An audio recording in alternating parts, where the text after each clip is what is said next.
오늘 본문은 예루살렘 중심의 유대인을 향한 복음 전파에서 이방인을 향한, 즉 세계를 향한 선교의 시작을 알리는 전환점의 말씀입니다.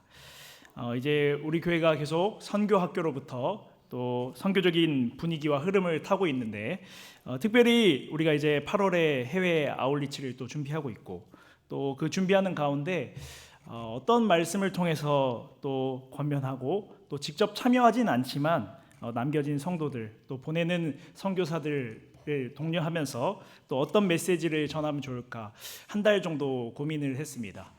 제가 굉장히 오랜만에 오후 설교를 하는데 이 본문을 약 한 달 전에 전해야겠다 이렇게 생각을 하고 이 본문을 정했습니다. 제가 코로나 시기에 2년 동안 이제 서울을 왔다 갔다 하면서 선교에 관련돼서 이제 좀 공부를 한 적이 있습니다. 그때 이제 선교에 대한 제가 새로운 시각을 갖게 되었는데, 그 학교에서 이제 채플 시간에 들었던 메시지가 오늘 본문의 이야기입니다. 저도 이제 선교에 대해서 더 깊게 알기 전에는 막연히 선교라는 것이 선교사님들이 하는 일이 선교가 아닌가 이렇게 생각을 했었습니다. 그리고 선교는 해외에 나가서 전도하는 것이 선교의 전부라고 생각을 했었습니다. 그러나 이 선교는 특별한 누군가의 일이 아니라, 역할이 아니라 분명히 하나님께서 믿는 자 모두에게 주신 사명이라는 것을 알 수 있었습니다. 오늘 특별히 오늘 본문 사도행전 13장 1절에서 3절 말씀을 통해서 우리에게 맡겨진 이 선교라는 사명이 어떤 것이고 우리가 어떤 일들을 감당해야 되는가 좀 알아보고자 합니다. 우리가 교회로 모인다라고 할 때 크게 두 가지 의미가 있습니다. 먼저 지역적인 의미에서 제한적인 공동체로 모일 때 교회의 의미가 있습니다. 우리는 양림동에 있는 양림교회의 한 성도로서 모이게 됩니다. 뿐만 아니라 교회는 더 큰 의미에서 예수 그리스도를 주로 고백하는 자들의 모임입니다. 그 의미가 바로 신약 성경에서 말하는 에클레시아입니다. 그 말은 즉 예수님을 주로 고백하는 바른 신앙 안에 있는 교회라면 광주든 서울이든 미국이든 어디든 세계 어디든 예수님을 머리로 한 공동체, 몸된 지체로서 한 교회로 불릴 수 있다는 것입니다. 그러므로 우리는 모이면 지역을 위해서 항상 기도하고 봉사하고 복음 전해야 하지만 동시에 몸된 지체, 한 교회인 열방, 즉 세계를 품고 우리가 나아갈 수 있어야 됩니다. 그래서 이 땅에서 최고의 명령이라 불리는 이 지상명령, 주님께서 너의 반석 위에 교회를 세울 것이다 이렇게 말씀하시면서 동시에 명령하시길 어떻게 말씀하십니까? 땅끝까지 제자 삼으라 그랬습니다. 오직 성령이 너에게 임하시면 권능을 받고 예루살렘과 온 유대와 사마리아 땅끝까지 나의 증인이 되라, 그렇게 하나님께서, 예수님께서 말씀하셨습니다. 이 말을 다시 해석하면 복음은 한 곳에 머물러 있는 것이 아니라 복음은 예루살렘을 통해서 사마리아를 거쳐서 유대와 땅끝 그리고 우리에게까지 이르게 된 것입니다. 그래서 사도행전 1장에 밝히고 있는 대로 복음이 예루살렘에서 유대로 그리고 사마리아를 거쳐서 땅끝까지 복음이 전파되는 이방인을 향한 세계 선교의 과정을 보여주고 있습니다. 그래서 땅끝까지, 우리도 마찬가지입니다. 해남 땅끝을 넘어서 세계를 대상으로 그 마음을 품으라는 것입니다. 그래서 교회를 세우신 목적은 그것입니다. 우리끼리 알콩달콩 잘 살고 잘 노르라고 교회를 만든 게 아니라 교회가 세워진 가장 큰 목적은 복음이 닿지 않는 곳까지 복음을 실어 나르는 것입니다. 그것이 즉 선교입니다. 본문의 배경이기도 한 이 초대교회를 자세히 살펴보면 중요한 사실을 알 수 있습니다. 그것은 사도의 가르침을 받고 교제하고 기도하기를 힘쓰고 복음을 담대하게 전하는 선교의 모습이 항상 매 순간 있어 왔다는 것입니다. 제자들의 복음을 들은 유대인들의 예수님을 믿게 되고 동시에 그리스 사람들도 예수님을 영접하게 됩니다. 그리고 교회는 좀 더 힘써서 복음을 전하게 되는데 이 복음을 전한 가운데 유대인들의 핍박이 점점 심해집니다. 그리고 이 급기야는 스데반 집사가 순교하게 됩니다. 이제 교회 안에 고난도에 높은 고난이 오기 시작한 것입니다. 이것이 사도행전에서 6장 7장에 해당되는 내용입니다. 이렇게 교회가 핍박을 당하자 사도를 제외하고 온 성도들이 어떻게 됩니까? 온 유대와 사마리아 땅끝까지 흩어지게 됩니다. 그래서 사도행전 8장 1절에는 이렇게 말씀합니다. 사울이 그의 죽임 당함을 마땅히 여기더라. 그날에 예루살렘에 있는 교회에 큰 핍박이 나와서 사도 외에는 다 유대와 사마리아 땅끝으로 흩어진다라고 말씀을 분명히 밝히고 있습니다. 유대인들이 그렇게 멸시하던 사마리아 지역으로 성도들이 핍박을 피해서 흩어집니다. 복음이 증거되기 시작한 것입니다. 교회는 핍박으로 힘들었지만 그 핍박으로 인해서 흩어지게 됩니다. 그리고 복음이 뿌려지게 됩니다. 예루살렘 교회의 중심의 사역이 이제 선교의 전초기지인 안디옥이라는 지역으로 이동하게 됩니다. 이 일을 위해서 하나님은 한 사람 사울을 먼저 부르십니다. 사울은 원래는 어떤 자였습니까? 그리스도인들을 대적하는 자였습니다. 하지만 하나님은 사울을 이방인의 사도로서 부르시고 이 선교 사역에 있어서 사용하십니다. 그래서 다메섹에서 그를 만나고 그를 광야에서 혹독한 훈련을 거치게 하십니다. 그리고 이방인의 사도로 준비되게 됩니다. 그 과정을 통해서 훈련된 사도가 이제 예루살렘, 유대, 사마리아 땅끝까지 그리고 이스라엘 밖까지 복음이 전해지게 됩니다. 이러한 복음 전파 가운데 드디어 이방인 지역에 교회가 세워지게 됩니다. 그 순간이 바로 세계 복음이 전파되는 선교의 시작입니다. 사도행전 11장 스데반 집사의 순교로 흩어졌던 믿음의 사람들 가운데 구브로와 구레네 사람 몇 사람이 안디옥에 복음을 전하자 많은 사람들이 예수를 믿었다라고 말하고 있습니다. 이 소문을 확인하고 예루살렘 교회가 바나바를 보내서 확인을 합니다. 바나바는 안디옥에도 복음이 전파되었음을 확인하고 교회가 세워졌음에 매우 감사합니다. 이에 바나바는 바울을 부르고 안디옥 교회에서 초대교회와 같이 말씀을 가르쳤습니다. 그러자 어떻게 됐습니까? 놀라운 역사가 일어났습니다. 그것이 사도행전 11장 26절의 말씀입니다. 드디어 이제 제자들이 이방인의 땅에 그리스도인이라는 이름을 듣게 된 것입니다. 그리스도인이라는 말은 그리스도를 따르는 자들이라는 뜻입니다. 그래서 예수님을 따르는 자라는 의미, 그리스도인이라는 이름으로 이제 사람들이 불려지게 됩니다.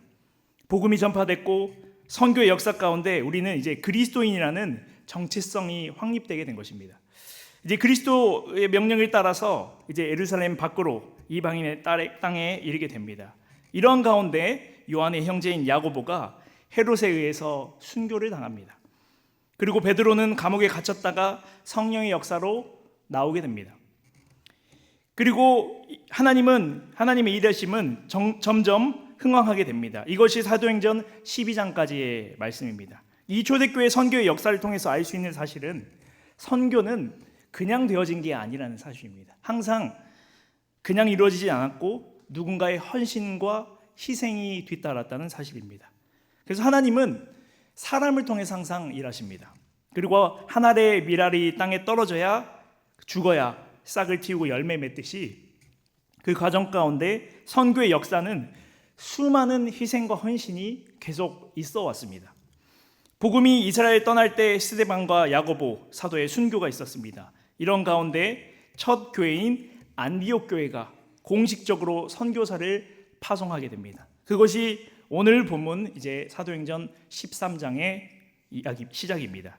그래서 안디옥 교회는 귀한 주의 증인들이 있었습니다. 이들은 철저하게 하나님의 말씀을 따르는 자였습니다. 바로 바나바, 시므온, 루기오와 마엔나 그리고 사울입니다.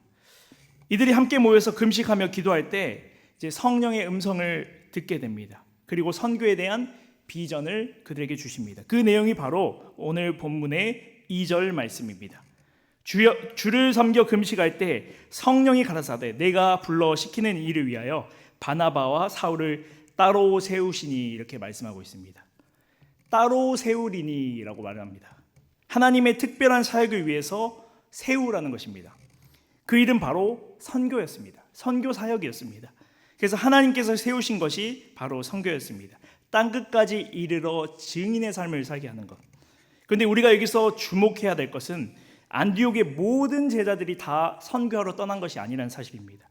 하나님 나라를 위해서 먼저는 따로 세움받은 사람들이 있었습니다. 3절에 보니까 금식하며 기도하며 두 사람에게 안수하여 보내니라 말합니다. 2절에서 이 선교 사역을 위해서 먼저는 바나바와 사울을 따로 세웠습니다. 그러면 반대로 그곳에 남는 자들이 있었다는 사실입니다. 그러나 분명한 사실이 있습니다.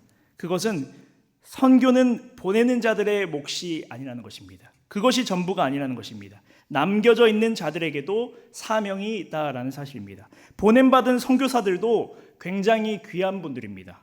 단기 선교를 준비하고 결단하고 떠나는 이들은 보통 결심으로 할 수 있는 것이 아닙니다. 많은 것들을 희생해야 됩니다. 그러나 그들도 보내는 선교사들이 있어야 가능합니다. 이 보내는 선교사의 역할은 끊임없이 선교사와 동역하는 것입니다. 그리고 선교사를 보내고 세우는 일입니다. 이것이 바로 남겨진 자들, 보내는 선교사들의 역할입니다. 그래서 선교는 현지에 보냄받은 선교사의 역할뿐만 아니라 모두의 사명이라는 것을 우리가 알아야 됩니다. 그래서 교회가 열방을 품고 섬길 때 비로소 교회가 건강해집니다. 사람들은 말합니다. 선교할 그 돈으로 교회를 위해서 투자하고 여기 있는 사람들에게 더 쏟으면 더 효율적이지 않나, 그렇게 이야기합니다. 그러나 교회의 사명은 우리끼리 잘 먹고 잘 사는 것이 아니라는 것입니다. 복음이 없는 곳에 끊임없이 복음을 전하는 것이고, 또 교회가 없는 곳에 교회를 세우는 일이 바로 우리의 사명입니다. 그것은 지역과 관계가 없습니다. 인간 관계와도 관계가 없습니다. 교회의 사이즈와도 관계가 전혀 없습니다. 꼭 건물이 아니어도 됩니다. 교회가 세워지면 그래서 교회는 또 선교하는 교회가 돼야 됩니다. 우리끼리 잘 먹고 잘 사는 건 두 번째 문제이고, 먼저는 교회의 사명은 선교라는 것입니다.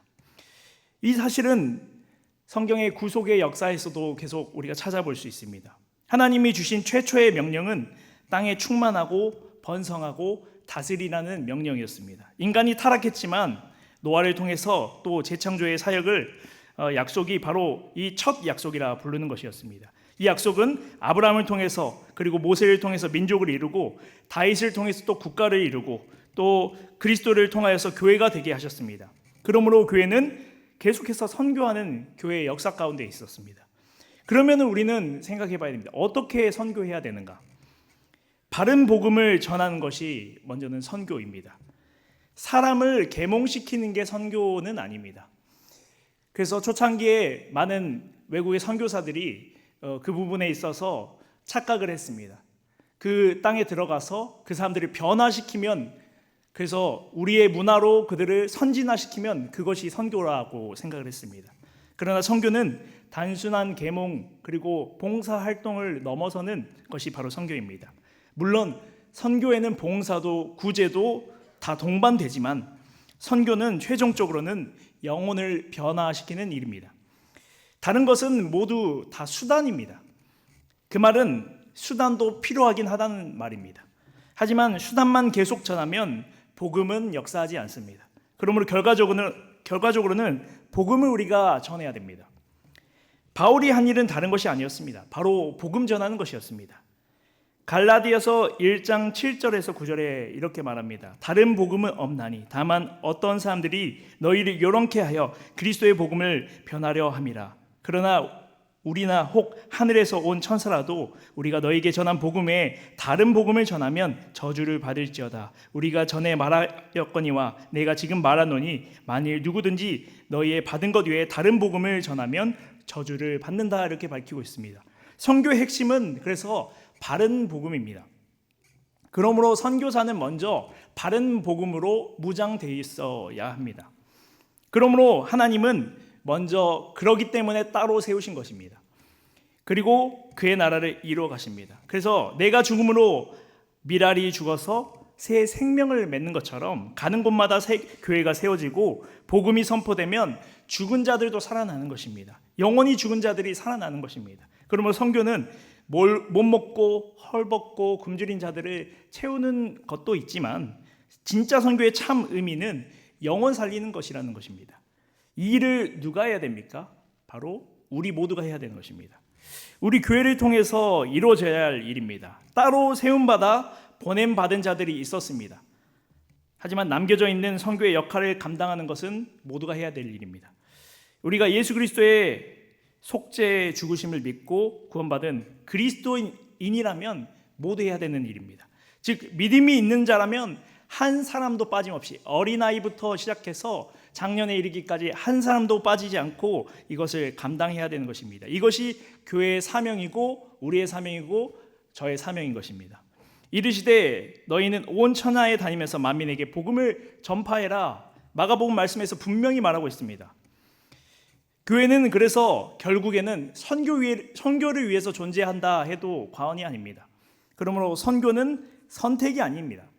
교회의 존재의 목적 그 자체입니다.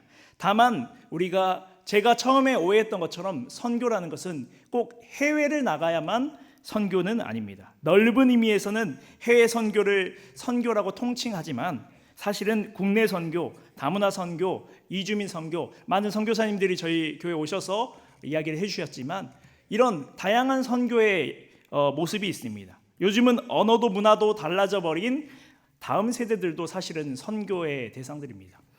그러므로 우리는 선교를 계속해야 됩니다. 하나님께서 그래서 이 교회를 세우시고 우리를 불러주셨습니다. 나 한 사람을 불러주셨습니다. 사실 우리는 돌아보면 참으로 가증스러운 자들입니다. 그러나 이 죄인을 그리스도의 거룩한 보혈의 대가로 구원하셔 주셨습니다. 영원한 지옥에서 고통받고 있어야 할 우리지만 그러나 그리스도께서 그 고통을 감당하셨습니다. 그리고 그 사실을 믿는 자 그들은 하나님 나라의 상속자로 삼아 주셨다는 것입니다. 즉 천국을 허락하신 것입니다. 감당할 수 없는 은혜를 우리에게 주신 것입니다. 이것이 하나님의 참 사랑입니다. 그런데 그 사랑 어떻게 우리가 누릴 수 있었습니까? 바로 이 땅에 찾아온 수많은 선교사들 때문입니다. 이 땅에 왔던 선교사들이 우리의 현실을 보고 너무나 가슴 아파했습니다. 저 영혼들이 죽어가는 것을 보면서 마음 아파했습니다. 경제적인 부분에 가슴 아픈 것도 있었겠지만 무엇보다 영적인 암흑 가운데 있는 이 조선 땅을 보고 가슴 아파했습니다. 그래서 제가 읽어드릴 이 기도문은 조선 땅을 밟았던 초기 외국인 선교사 언더우드 선교사의 기도문입니다. 우리가 금요일 날 또 선교의 역사에 대해서 쭉 국내 선교의 역사에 대해서 배웠는데 그때 언더우드 선교사님이 이제 나왔었습니다. 그래서 최초의 초기에 외국인 선교사로서 이 땅을 밟았던 선교사님이신데 그 선교사님의 기도문을 제가 읽어드리겠습니다. 오 주여, 지금은 아무것도 보이지 않습니다. 주님, 메마르고 가난한 땅, 나무 한 그루 시원하게 자라지 못하고 있는 이 땅에서 저희들을 옮겨와 앉히셨습니다. 그 넓고 넓은 태평양을 어떻게 건너왔는지 그 사실 자체가 기적입니다. 주께서 붙잡아 뚝 떨어뜨려 놓으신 듯한 이곳에 지금은 아무것도 보이지가 않습니다. 보이는 것은 고집스럽게 얼룩진 어둠뿐입니다. 어둠에 가난과 인습이 묶여있는 조선 사람들 뿐입니다. 그들은 왜 묶여있는지도 고통이라는 것도 모르고 있습니다. 고통을 고통인 줄 모르는 자들에게 고통을 벗겨주겠다 하면 의심부터 하고 화부터 냅니다. 조선 남자들의 속셈이 보이지 않습니다. 이 나라 조정의 내심도 보이지 않습니다. 가마를 타고 다니는 여자들을 영영 볼 기회가 없으면 어찌하나 합니다. 조선의 마음이 보이질 않습니다. 그리고 저희가 해야 할 일이 보이지 않습니다. 그러나 주님, 순종하겠습니다. 겸손하게 순종할 때 주께서 일을 시작하시고 그 하시는 일을 우리의 영적인 눈이 볼 수 있는 날이 있을 줄 믿나이다. 믿는 것은 바라는 것들은 실상이요 보이지 않는 것은 증거니라고 하신 말씀 따라서 조선의 믿음의 앞날을 볼 수 있게 될 것을 믿습니다. 지금은 우리가 서양 귀신 양기자라고 손가락질 받고 있사오나 저희들이 우리 영혼과 하나인 것을 깨닫고 하나님 나라의 한 백성 한 자녀임을 알고 눈물로 기뻐할 날이 있음을 믿나이다. 학교도 없고 그저 경계와 의심과 멸시와 천대만 가득한 이곳이지만 이곳이 머지않아 은총의 땅이 되리라는 것을 믿습니다. 주여, 오직 제 믿음을 지켜 주옵소서. 그들이 정말 순수하게 이 복음의 마음을 가지고 이 땅 가운데 왔기 때문에 우리들이 이 복음의 혜택을 온전히 누리고 있는 것입니다. 복음의 은혜를 누린 안디옥 교회가 동일하게 선교사들을 파송하여서 바울을 거치고 또한 언더우드를 통하여서 복음의 은혜를 우리까지 전파해 준 것입니다. 언더우드를 포함한 수많은 선교사님들이 선교사를 파송하는 나라를 통해서 우리 가운데 오게 되었고, 이제는 우리도 수많은 선교사를 파송하는 나라가 되었습니다. 그러나 최근의 현실은 조금 다른 것 같습니다. 한국교회 선교는 사실 점차 줄어들고 있습니다. 우리 대한민국은 총 173개국의 해외 선교사를 파송하고 있습니다. 2023년 기준으로 파송 선교사가 2만 1,000명 정도 되는데, 그러나 그 정점을 찍었던 그 기점을 기준으로 점점 19년부터 감소세를 겪고 있습니다. 코로나로 물론 많은 선교사님들이 어쩔 수 없이 귀국한 것도 있지만, 한국 교회가 코로나 이후로 재정 악화 때문에 선교비를 많이 줄였고, 또 그런 사례 때문에 선교사들이 어쩔 수 없이 국내로 귀국할 수밖에 없는 상황에 놓여졌습니다. 뿐만 아닙니다. 선교사들의 연령도 계속 고령화되어 가고 있습니다. 작년 기준으로 30대 선교사는 7%밖에 되지 않습니다. 더 이상 젊은 세대가 선교에 관심을 가지지 않고 있다는 사실입니다. 사실 선교의 직접적인 혜택과 수혜를 누린 우리 양림교회가 더 선교에 관심을 가져야 될 이유이기도 합니다. 여러분, 그렇기 때문에 선교는 계속되어야 됩니다. 언제까지 계속돼야 됩니까? 주님 다시 오실 때까지 하는 것이 선교입니다. 그러나 우리가 또 착각하는 것이 선교를 통해서 우리는 베풀기만 한다라고 생각합니다. 그러나 교회가 선교할 때 그 선교를 통해서 우리가 누구인지 깨닫게 됩니다. 선교 가운데 초대교회 성도들이 그리스도인이라는 이름으로 일컬음 받았던 것처럼 교회의 비전인 선교를 할 때 우리는 우리의 참된 비전을 발견하게 됩니다. 저는 그 대학교 시절에 단기 선교를 가면서 그 가운데 저의 사역의 비전을 발견했습니다. 섬기러 갔습니다. 그리고 애들 불쌍하니까 베풀러 갔습니다. 그러나 그 가운데 아이들을 섬기는 가운데 오히려 제 비전을 발견한 곳이 바로 선교지였습니다. 그리고 다음 세대에 대한 비전도 함께 해주셨습니다. 사실 불쌍해서 갔습니다. 도와주러 간 건데 그 아이들의 그 맑은 눈망울을 보고 또 복음을 받아들이는 그 순수함에 오히려 제가 비전을 발견하고 또 그 가운데 내 영혼이 살아나고 또 내 인생의 비전이 목회라는 것을, 사명이라는 것을 꿈꾸게 되었습니다. 그러므로 선교라는 것은 살리는 일도 있지만 내가 살아나는 일이기도 합니다. 이러한 선교는 특정 누군가의 일이 아니라는 사실을 다시 말씀드립니다. 모두가 감당해야 될 일입니다. 우리 그리스도인들의 사명이 바로 선교입니다. 또 이르시되 너희는 온 천하에 다니며 만민에게 복음을 전파하라 그랬습니다. 우리가 이 복음을 전파하고 생명을 살리는 일, 더불어 내 영혼이 살아나는 이 선교의 사역을 우리가 기쁨으로 감당할 수 있어서 교회의 사명인 이 선교에 우리가 전심을 다하고 하나님이 정말로 기뻐하시는 교회의 모습이 무엇일까 계속해서 고민하고 기뻐하는 우리 믿음의 성도들 되길 소망합니다. 그래서 이 가운데서 아까 말씀드린 것처럼 보내는 자의 역할도 있습니다. 그리고 떠나는 자의 역할도 있습니다. 그 역할에 맞게 우리가 자리에서 감당해야 될 일이 무엇인가? 보냄을 받는 자들은 그 보냄을 위해서 준비해야 됩니다. 기도로서 준비해야 되고 선교지에서 무엇을 해야 될지, 우리가 폐해를 끼치지는 않을지, 그리고 선교사님들이 필요하신 것이 무엇일까? 계속 기도하면서 고민하면서 우리가 준비해야 되고, 또 보내는 선교사들은 그 보냄을 받은 자들을 서포트할 수 있는 일이 무엇일까? 물질적으로 또 그리고 기도로서 그리고 여러 부분에 있어서 그들을 도울 수 있는 일이 무엇일까를 계속 고민하고, 나도 작은 부분이나마 선교에 있어서 동참할 수 있음에 감사하구나. 그리고 그 선교 가운데서 나의 비전과 사명을 다시 한번 일깨울 수 있는 시간이 되길 소망합니다. 그래서 교회의 사명인 이 선교에 정말로 전심을 다하는 우리 양림교회 모두가 되기를 간절히 소망합니다. 기도하겠습니다.